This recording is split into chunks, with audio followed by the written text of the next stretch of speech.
Hey guys, how you doing? Welcome back to the REI Network podcast. Today I have a special guest. She's actually a business partner of mine. She's been on the show before, and we've got a real interesting subject that not a lot of people talk about. We're going to be talking how we negotiated a lien from $106,000, $106,000 to $6,000. Okay, so we literally got $100,000 taken off on a lien to make about 25,000 on that deal. All right, and we're going to be talking kind of the things that you can be doing to negotiate these liens, what we kind of did, and hopefully give you as much content as possible about that. So let me bring over Melissa here.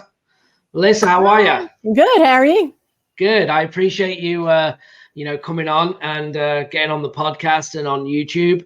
I know we're super busy with what we've got going on in business, so we're gonna try and keep this short and to the point. And it was funny, Melissa, because when I asked you about this doing liens, it's kind of boring, right? It's like a boring topic that no one really wants to talk about, but no one knows how to do. And when people understand the things that you can do to renegotiate liens down or get them cleared, because you need to have them cleared before you close the property, right? And there's not always equity. Like everyone's probably thinking, well, yeah, if you have $30,000 equity and the seller's going to clear a $10 lien at closing, then it all works. But when you have $100,000 or there is no equity to clear that at closing, you've got to renegotiate the deal down or there is no deal, right? Exactly. Yeah. So tell us on this deal, we were due to make like $25,000-$30,000, and all of a sudden we're in closing or we're getting ready to close, and boom, we get from nowhere there's $106,000 lien on the property. So what type of lien was this, and what did we do to go about clearing it? Well, it was an old judgment. And so the guy had a business partner several years ago. They went out of business. It got messy.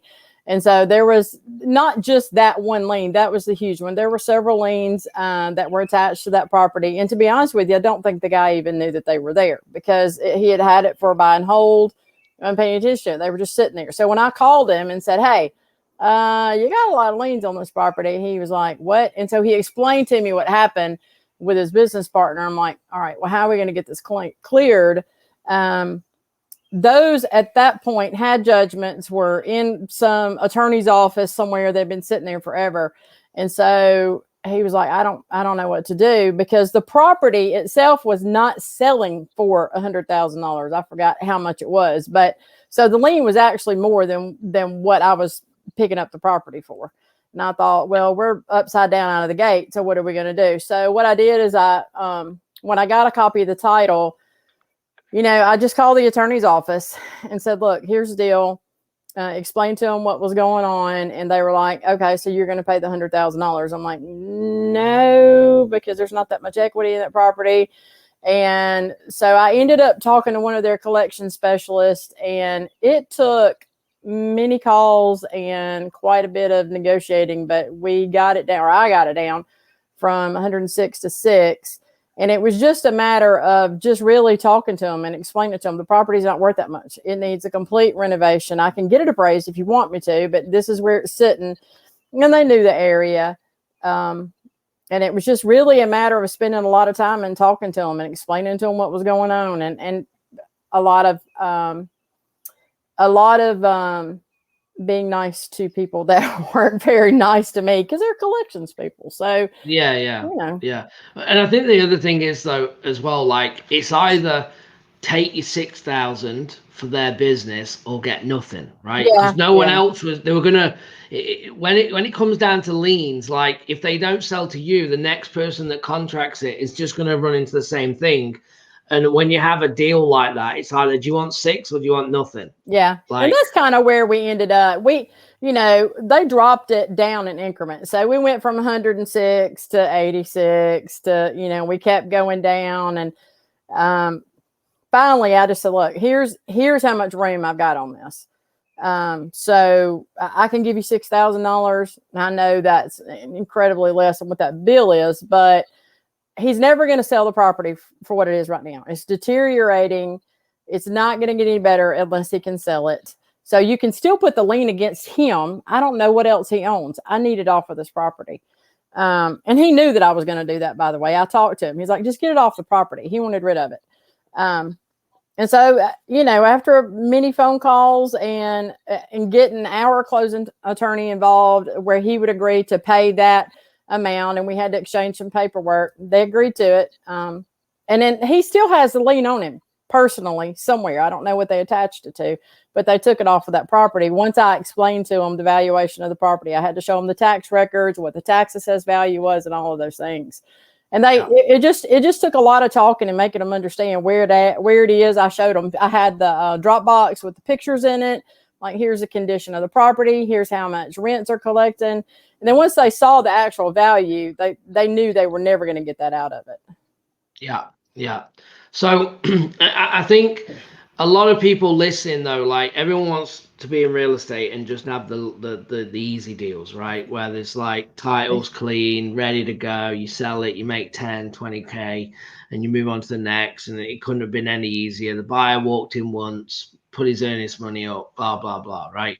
But the reality is, the reality is it's far from that, right? And I think sometimes, especially when you're getting into liens, you've got to be willing to be in it for the long haul, right? We had a meeting yesterday. We just hired another acquisition as well, and we kind of we're talking about contracts and closing ratios and stuff. And when we looked at it, we believe that if we want to do 6 deals a month, we need 12 contracts a month, right? So that's 50%. So that's probably going to give you a 25% drop off of bad location. Numbers don't work. It's not a deal because we're locking this up without seeing it. And then you got 25% of reality of liens on the property, things taking months. I mean, we're closing one right now that's been in closing. We're going to make 25,000 on this one. We've had this for 4 months, right? Under contract. Just over 4 months. And same thing. She's got IRS lien. She's got a judgment lien. There are so many things attached to that property. And it's really just a matter of, playing the game, filling out the forms, getting them to sign things, sending them in to different people, calling the attorney's office, and just negotiating that and saying, okay, she owes you $30,000, but we're going to close this next week. So if we give you $5,000, the property, because the property's not, and we'll do the same thing. The property's not worth that. Will you take the $5,000? Most of the time they will, if you ask. Yeah, absolutely. It's just like any other negotiation. And people don't understand that. They say, oh, there's a $30,000 lien. Oh, so that's it. It's done. It's like, well, no. Go and get it down to $2,000 and make the deal work, or whatever number you need to get to make that deal work, because someone else behind you is either going to do it, or they know that in collections they won't get the money anyway. So that's really good. What are the types of liens do people come across? Like, what do we come across, and what are people going to kind of typically see when they're pulling title? Like, what's some of the most common ones that we get to what we have to kind of clear title on? We've had several lately that have gone into tax sale, which happened in June, and the owners actually didn't even know that they were in tax sale. They say they didn't know it. So all you've got to do is, for here, is just call the county, get the redemption amount. You got to do a little paperwork, get the owner to fill out some paperwork, find out who picked it up for tax sale, get the forms to them, get them to sign it. So we've seen a lot of tax liens, but it was that you get those at that time of year when the tax sale runs. You're going to see more of those pop. We get title problems where somebody's parents died and they didn't transfer the property, and you have to kind of go through that process, but that's probate. That's kind of something different. We got a lot of IRS liens.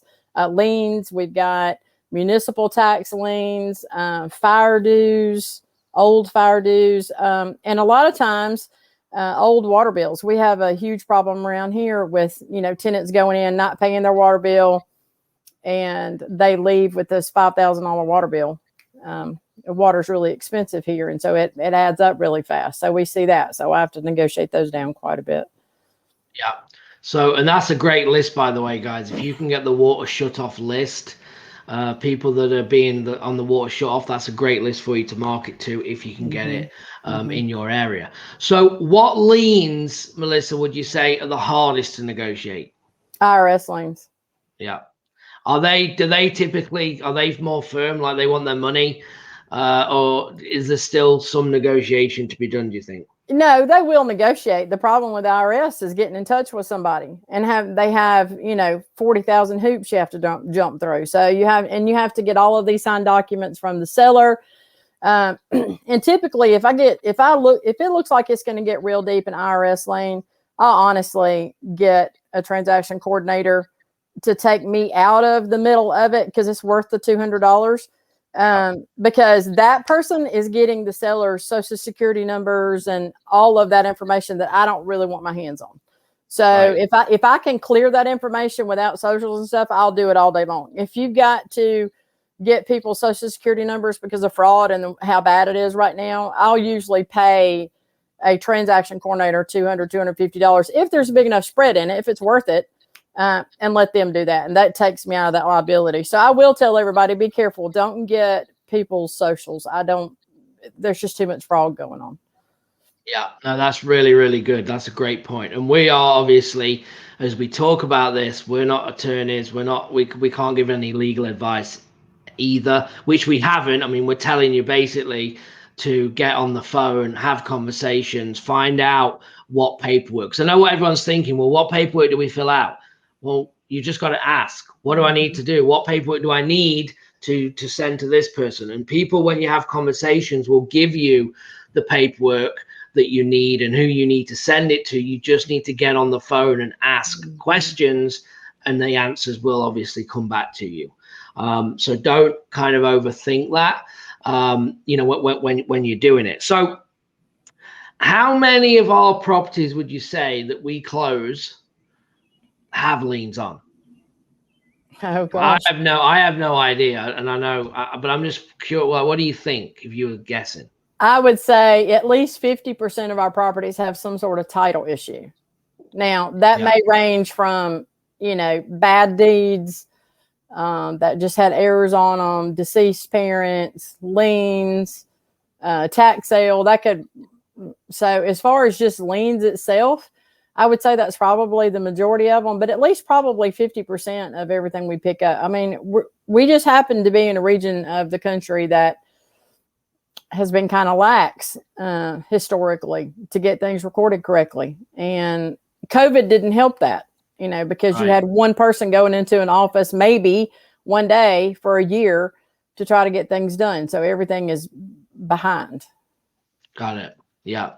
Yeah. So what would you say regarding, a lot of people when it comes to marketing talks about the probate list, right? So everyone wants to do probates. They are the biggest deal, but then you got to say, well, should you do pre-probate or it's in probate? When can we buy it?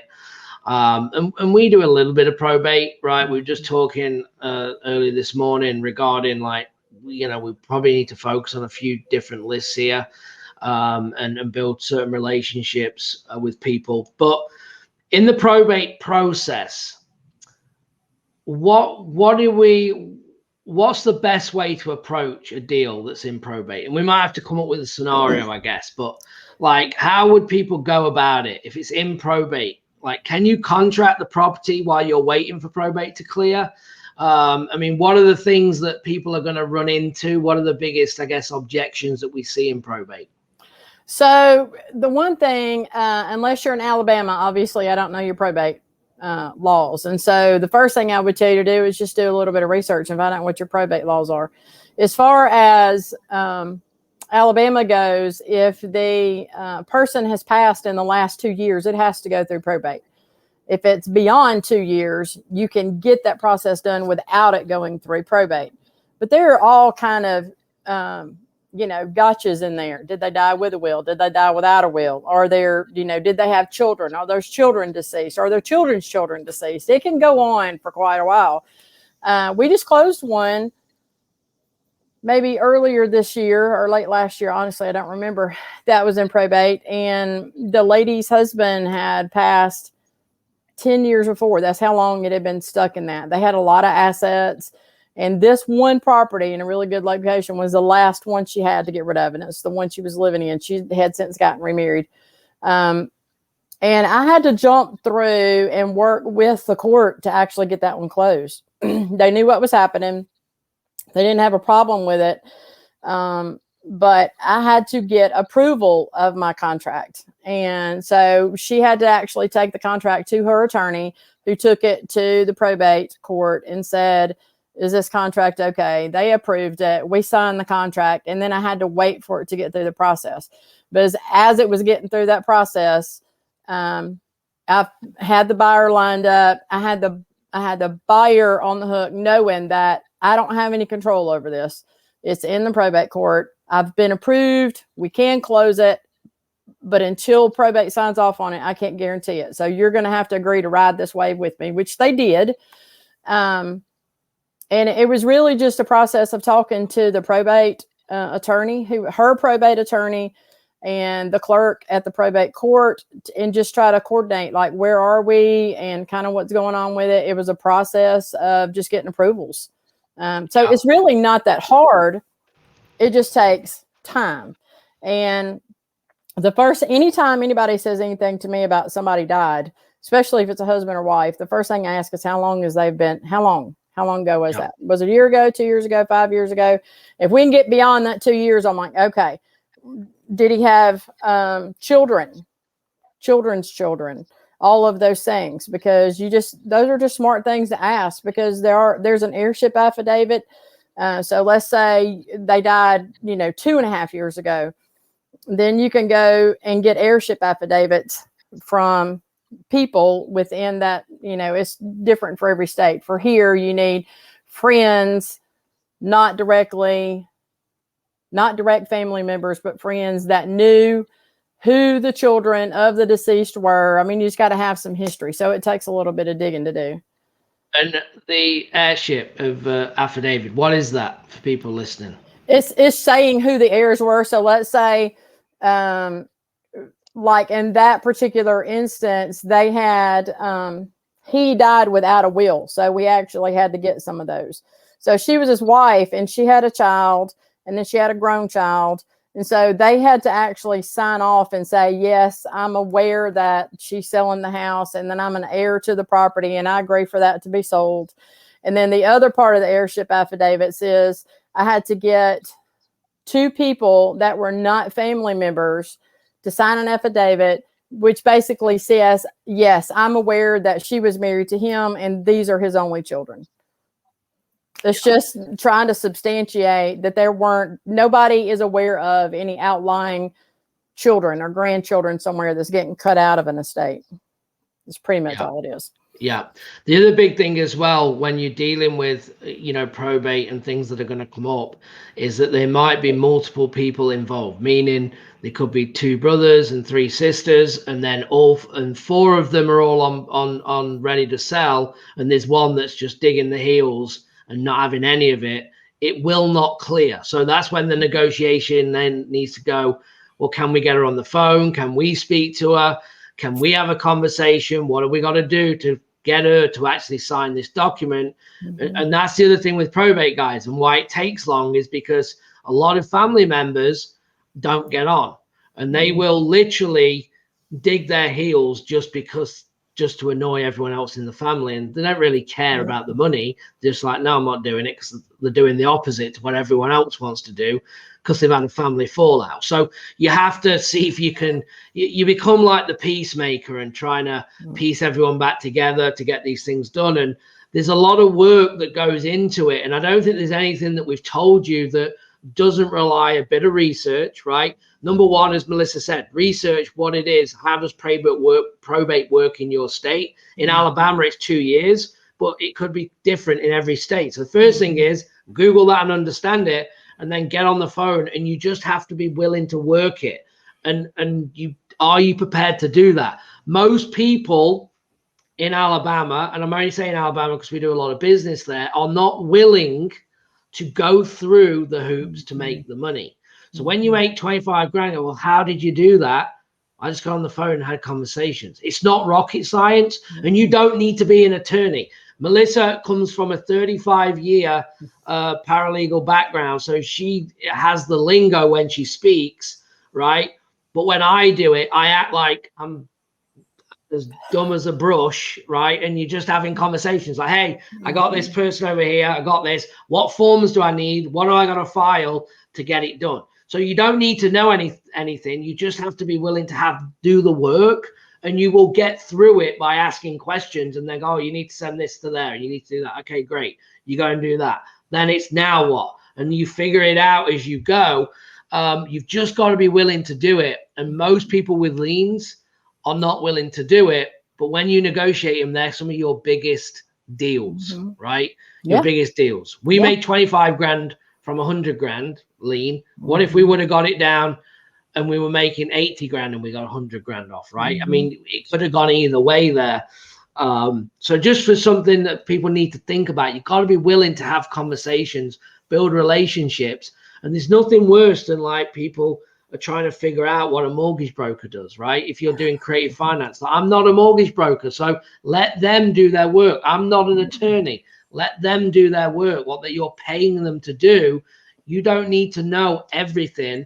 You just need to know how to communicate to get it done. That's how I would say it. I mean, what do you think? Yeah, and most attorneys, if you just ask, your closing attorney will tell you if you ask. One, they know you're going to do it and they're not going to have to. So 9 times out of 10, if you just ask your closing attorney, all right, because if he comes back and says, oh, we got this probate issue, all right, what do I need? What do I need to do to clear that? I'll do it. Because if you're relying on somebody else to do it, it's probably not going to get done. So just ask them. They'll tell you. You don't have to know. And when you're negotiating the stuff, to be honest with you, you're right. I've been in law for 30 plus years. So I understand the process. I've done it and I know how to speak their language. But for those who don't, not knowing and being honest and playing stupid and just throwing yourself at their mercy, you're going to get a lot further with them anyway. It's like, I'm really sorry. I just don't know. Can you please help me? Like, and a lot of people don't like to ask, would you please help me? I really, and admit, I just, because it makes you feel like you're stupid and you don't know what you're doing. But to be honest with you, if you're putting yourself under that person and you're elevating what they think they know, they're going to be more apt to help you. I mean, that's just the way it goes with sellers, buyers, negotiating liens or anything else. I can get around it because I have that experience. But if you don't need it. No, you really don't. And people, if you're likable, they're willing to help you, right? And Melissa's right that no one wants a know-it-all, right? Someone that thinks they know what they're doing when they don't know what they're doing, they're going to be like, I ain't got time for you. Bye. Right? So coming in and just being normal, having a conversation, asking for help, asking that you're willing to do anything, you're willing to fill anything out, you'll do exactly as they say. You just need some guidance on what to do.